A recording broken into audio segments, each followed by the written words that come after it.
Здравейте! Време е за видео, актуално видео всъщност, защото това, което снимах до момента и пуснах като епизоди с BMW-то, всъщност са заснемани миналата година, може би почти година има. Съвсем скоро ще стане точно година от заснемането на тези видеа. Наистина изоставам с обработката. Преди всичко, преди да продължа нататък, искам да се извиня за аудиото. Надявам се, че ме чуете достатъчно добре, тъй като в момента съм малко преангажиран, дори повече от обикновено, и в този ред на мисли не успях да си подготвя външните микрофони, използвам микрофона на камерата за нуждите на това видео. Причината е, че те са много причини, да не изпадам в подробности, може би в бъдещите видеа ще ви обясня. Някои от причините за това са и защо в повечето случаи съм зад кадър. От една страна, за да ви покажа от моя гледна точка нещата, от друга страна, защото по този начин мога да ви дам най-доброто аудио за момента. Не, че нямам микрофони подготвени, но купих си микрофон, който дойде с грешния жак. Съответно не мога да го свържа с камерата, трябва да или да купя друг, или да го преправим и някакви такива неща, които не са интересни за вас в момента. Интересното в случая е какво се случва с колата. И всъщност, макар да изглеждам, сякаш съм готов за почивка, далече не е така. Цялото ми внимание е ангажирано в момента с някакви битови неща. Отделил съм месец, може малко повече от месец, ми се наложи да правя някакви ремонти от дома. Това е причината да са ми доста нарядко видеята, почти да ги няма, да съм неактивен, не защото си почивам, дори напротив, никога не почивам, а цялото ми внимание е насочено към работа по колите, по проектите и набирането на средства, части, материали за тях и така нататък, но в случая ми се наложи дори да спра заради някакви неща от дома, които трябва да ремонтирам и да направя, да отделя време за тях, тъй като ги пренебрегвам активно доста време. И това е абсолютният минимум, който нямаше начин да не му отделя време, да се погрижа за тези неща. И съвсем скоро се надявам, скоро, може би в рамките на няколко седмици или месец, да се върна отново към активното снимане и обработване, качване на видеа и работата по проектите. Относно проектите, това видео го правя с цел да е максимално актуално. Буквално се надявам до няколко дена след като го заснема днес, да го обработя и да го кача, защото сме на финала с BMW-то и искам да обясня какво се случи всъщност, защо тази кола е тук, изглежда по този начин, не се кара явно. Честно казвам, това видео не го правя с цел да се извинявам по някакъв начин, да се намирам тук извинения, да се оправдавам или каквото и да било. Правя го с цел такава, че се надявам за хората, разбира се, които следят какво се случва с това BMW и с другите проекти, следят канала, макар колкото и малко да сте.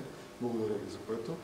Но идеята на моите видеа и на всичко, което правя, е да бъде максимално подробно, да бъде направено с такава цел, че вие да можете да добиете представа абсолютно какво се случва зад камера, около самите коли, какво се случва с мен всъщност, защото искам да споделя всяка една стъпка с вас, да сте наясно какво съм объркал, кога съм го объркал, къде се е случило, как се е случило и така нататък. И това е целта на видеото, всъщност да ви разкажа какво се е случило зад камера и какво доведе до решенията, които взех, защо направих нещата, които направих и така нататък, и така нататък.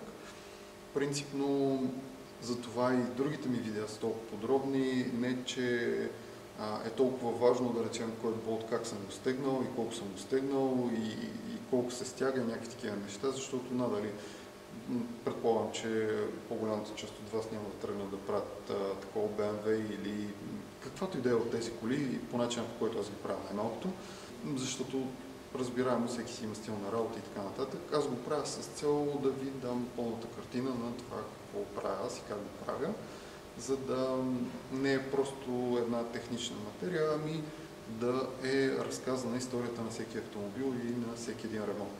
Като оставим това на страна, защо се стигна до тук с този автомобил? Истината е, че колата преседя може би 8 или 9 месеца разглобена на платформата, на която работя, на канала ми. И беше дошъл момента, в който аз трябваше задължително да я сглобя по някакъв начин, какъвто и да е начин, и да я махна там. Защото тя на практика пречеше на работата на другите проекти, да се работи по тях, да се развиват. Аз, както знаете, вече изоставам доста сериозно в това направление и макар да се опитвам всячески да напредна, нещо не ми се получава, много подробно се занимавам с всичко, което правя и това всъщност не съм подготвен за това нещо и това си дава своето отражение. Беше дошъл момента, в който по един или друг начин аз трябва да махна колата от там. Тя преседя, както казах, не знам дали споменах вече, 8 или 9 месеца разглобена там. Наложи ми се дори на няколко пъти да я махам. Тя е с заварен диференциал. Не знам дали знаете, дали сте следили какво се случва с тази кола преди това. Заварих и диференциал и тя с заварен диференциал е изключително трудно да бъде преместена от място без да работи двигателя. Наложи се да викам приятели, да я бутаме с изключително много маневри и някакви такива неща и е просто наказание да бъде преместена от канала и обратно на него, на платформата за работа. И беше дошъл момента по един или друг начин тя да се махне там. За съжаление обаче в процеса на работа аз не съм ви казвал, може би не ми се отдала възможност, но използвам цялото си време да работя по автомобилите, по проектите, дали ще бъде да намирам части, да купувам, да обикалям, да се снабдявам, дали да набавям нови проекти, дали да набавям материали, каквото и да било, дали да обработвам видеята, да ги качвам, да ги заснемам. Всичко това е на мой гръб. В смисъл нямам помощ за това нещо. Аз се ангажирам на 100% с всичко, което се случва, да намеря причината за проблемите на автомобилите, да намеря решенията, да ги поправя, да заснема, да обработя и така нататък, и така нататък, плюс нормалните битови неща за всеки един човек. Пък оказа се, че прекалявам, честно казвам, защото нямам почивни дни, никакви, независимо от времето в годината, независимо от обстоятелствата, аз не спирам. И това дава своето отражение, понеже не почивам под никаква форма, работя буквално до припадък и от време на време тялото ми отказва под някаква форма, дали ще бъде рамо, дали ще бъде лакът, дали ще бъде крак, дали нещо. В случая с BMW-то поредния такъв маратон, безотказен, с много тежка работа. И в финалните етапи, когато подготвях двигателя, довършителните, най-прецизните неща, шлайфането на блока, което трябваше да се подравни почистването, главата отгоре, когато трябваше да я подготвя, да я почистя и да зацепя главата с блока, да зацепя веригите и някакви такива неща. Точно в този момент кръста ми отказа, гърба, и последната седмица и половина, може би 2 седмици от този процес бях почти неподвижен, честно казвам. Това остана скрито, не исках да го коментирам, да си търся оправдания, но даде своето отражение. От една страна не можах да отида да си, примерно си закарам главата на ремонт, да не се налага аз да я минавам, да си я откарам на сервисче да ми я тръкнат, да я изправят, да речем. Другото, което е, че използвах частите, които си бях купил преди това, когато ходих на пазар и съм пропуснал да си купя болтове. За главата по някаква причина реших, че ще използвам тези, които ги имам, но не се получи добре, тъй като един дори от болтовете се разтегна, взех другия комплект и някакви такива. Тотален експеримент беше, да видим колко може да се объркат нещата. Честно казано, и освен факта, че не може да отида да си взема някакви неща, работата по сглобяването на двигателя беше ужасно тежка и трудна, с оглед на това, че бях почти неподвижен, но не се предадох и казах, че на всяка цена тази кола ще я сглобя в някакъв разумен срок. И се постарах да направя всичко възможно, но не се получиха. Ясно ви е, че не се получиха нещата. Честно казано, не съжалявам, поне опитах и видях какво ще излезе с старите болтове, с къде е подготвената, къде не е подготвена глава и блок. То е ясно какво се получи, виждате в видеята, но честно казано, единственото съжаление, че ако беше изправна, може би щях да я ползвам под някаква форма колата. Другия проблем е такъв, че реално погледнато, нямаше да имам средствата и бюджета за дрифт колите, рали колите и тези начинания на писта. Тотално съм ги спрял към момента и не са на дневен наред и може би скоро няма да бъдат, тъй като доста неща ми се натрупаха, ще разберете в следващите видеа. Когато се върна, ще продължим с нов проект, който не искам да го коментирам за момента. Ще се върна и ще направя отново подобно видео актуално, когато дойде време, защото, както споменах, вече изоставам може би с една година с видеята. Не очаквайте много, през тази една година почти не се е случвало много, тъй като доста обем работа, но малко неща се случват, често казано. И исках да се включа в реално време от днес за утре буквално да направя видеото с цел да ви дам реална адекватна картина за какво се случва и какво се обърка.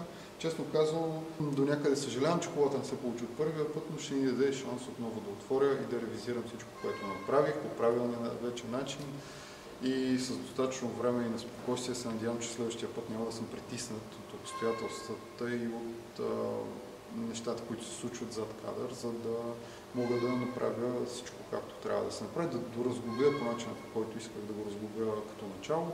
Но за момента рали и дрифт проектите ще останат на страна. На заден план аз ще се фокусирам върху работата за автомобилите, които са за пътя и автомобилите, по които мога да направя някаква така дори визуална трансформация, не само технично, механично, някакви болчета да се обвиват, завиват и някакви такива неща. Надявам се, ще разберете и ви благодаря за търпението, за тези от вас, които следят канала, разбира се. Колкото и да ми се иска да се случат нещата по-бързо и по-динамично, за момента няма как да го направя, защото искам да правя нещата по определен начин. Смисъл такъв, да дам всичко от себе си и да е възможно най-доброто. Дори да се провалям, както виждате, по-голямата част от случаите се провалям, но това няма да ме спре и в някакъв момент тези провали ще се превърнат и в успехи, надявам се, което вече ще отнеме време. Разбира се, ще отнеме време, тъй като не съм подготвен технически, нямам базата, нямам инструмента, който ми трябва и трябва да се правят компромиси, но както и да е. Спирам с излишните обяснения. Ще имате шанса да видите такъв тип обяснения много, часове наред снимани, така че не е необходимо сега да продължавам. Това бяха част от нещата, които се случиха и поради които не успях да се справя и честно казано съвсем съзнателно взех тези решения и предположих, че резултатът ще бъде такъв. Единственото ми съжаление най-голямо е, че надявам се да не съм ви разочаровал всъщност след цялата тази работа, че нищо не се случва с колата за пореден път. Тя си седи тук и си чака реда, отново да се върне към нея, но ще трябва да пропусна тези проекти за момент и да се фокусирам върху проектите за пътя, тъй като те са най-важни и те са ядрото на канала. Това ще бъде като допълнение към всичко останало за разнообразие за цвят, така или иначе. И в момента нямам как да се разпилея до толкова, че да наливам средства и тук, и на другите фронтове. Те първо ще видите какво се случва там и как се случват нещата. Няма да са грандиозни, но все пак ще има някакво развижване по отношение на другите неща. И ако ви е интересно, се надявам също, че ще се видим в бъдещите ми видеа. Благодаря ви, че гледахте. Благодаря ви, че следите канала. Отново се извинявам и наистина не исках да ви разочаровам така жестоко, както се случи с BMW-то, но ще се реабилитирам под някаква форма. Всичко хубаво ви пожелавам за сега и до нови срещи. Благодаря ви, че се видяхме и ще приключим видеото тук и започваме с работа по новите проекти, новите стари проекти. Довиждане за сега и всичко хубаво от мен. Чао, чао!